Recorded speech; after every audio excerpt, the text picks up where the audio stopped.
आज अंबरनाथमध्ये विविध जे वास्तू आहेत त्यांची पाहणी इथे करण्यात आली। सर्वप्रथम अंबरनाथचं शिव मंदिराचा परिसर चांगल्या प्रकारचं काम जे आहे ते तिकडे चालू आहे।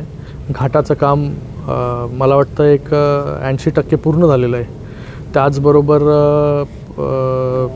एक मोठी वास्तू पार्किंग प्लाझा असेल, त्याचबरोबर तिथे लोकांना राहण्यासाठी भक्त निवास असेल, त्याचं पण काम जे आहे हे मोठ्या गतीने चालू आहे। अंबरनाथला येत्या काही महिन्यांमध्ये एक मोठा अंबरनाथचा सुशोभित असा कॉम्प्लेक्स बघायला मिळेल। जसं बाकी मंदिरात गेल्यानंतर एक मोठं कॉम्प्लेक्स आपल्याला पाहायला मिळतं, तसं मोठा कॉम्प्लेक्स आपल्याला पाहायला मिळेल आणि मोठ्या प्रमाणामध्ये लोक जे आहेत ते अंबरनाथमध्ये शिवमंदिर बघण्यासाठी येतील।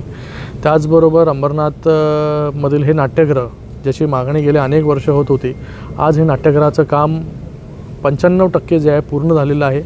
काही दिवसांमध्ये हे काम पूर्ण होऊन या नाट्यगृहाचं ओपनिंग जे आहे हे या ठिकाणी होईल।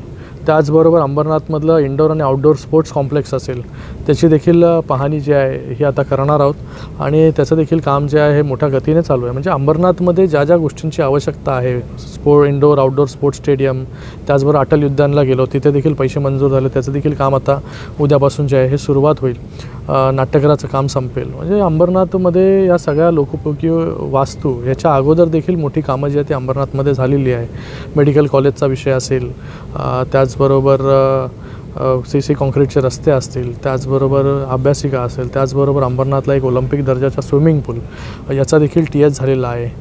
त्याचबरोबर अनेक अशा वास्तू ज्या आहेत अंबरनाथमध्ये आपण करण्याचा प्रयत्न जो आहे तो करतो आहे आणि मला खूप आनंद आहे की अंबरनाथमधील पहिली घंटा जी आहे ही काही दिवसांमध्ये जे आहे ते अंबरनाथकरांना ऐकू येईल या नाट्यगृहाच्या माध्यमाने। एक महत्त्वाकांक्षी प्रोजेक्ट तुमचा शिवमंदिर परिसरातला आहे, त्याला किती वेळ लागणार आहे आणि भक्तगणांना? शिवमंदिरचा परिसर जो आहे हाच आपण पाहिला असेल की त्याच्यामध्ये विविध अडथळे होते, लँड ॲक्विजिशनपासून त्याचबरोबर ASIची परमिशन घेण्यापर्यंत, कारण की हा सगळा जो परिसर आहे ASIच्या अंडरमध्ये, मंदिर ASIच्या अंडरमध्ये, तिथे काय करायचं असेल तर ASI प्रत्येक बारीक सारीक गोष्टीसाठी ASIची परमिशन घ्यावी लागते।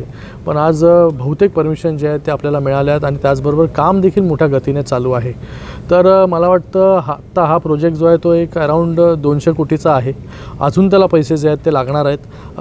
आज देखील मी पाहणी केली तेव्हा काही सजेशन्स जे आहेत ते तिथे सूचना केलेल्या आहेत। तर एकंदरीत अजून 1 वर्ष 1-1.5 वर्ष आपण घेऊन चला की अंबरनाथच्या पूर्ण परिसराला, म्हणजे आत्ता 6-7 एकरचा परिसर आहे, भविष्यामध्ये हा 10-15 एकरचा परिसर करण्याचा आपल्या योजना आहे। तिकडची आजूबाजूची झोपडपट्टीची आहे त्याचं देखील पुनर्वसन प्रकाशनगरचं असेल ते देखील आपण करण्याचा प्रयत्न करतो आहे। आजच मी आसिम गुप्ताजींशी पण बोललो, जे UDचे सेक्रेटरी आहेत, की लोकांना SRAमध्ये न जाता जर सरकारने जसं रमाबाई नगरमध्ये रिडेव्हलपमेंट केली, स्वतः MMRDAने त्याच्यामध्ये पैसे खर्च करून जशी BDD चाळ केली, तसंच प्रकाशनगरसाठी एक वेगळी जर योजना आणली आणि सरकारने पूर्णपणे जबाबदारी घेतली त्याची, तर प्रकाशनगरच्या झोपडीधारकांना कुठेही जायला लागणार नाही, त्यांना तिथल्या तिथेच जे आहे हे त्यांची हक्काची घरं जी आहे ती मिळतील। तर तसा देखील आमचा प्रयत्न जो आहे तो सुरू आहे। प्रकाशनगरचा सर्वे देखील झालेला आहे। एक भव्य दिव्य वास्तू अंबरनाथच्या शिवमंदिरच्या रूपाने आपल्या या शहराला मिळेल।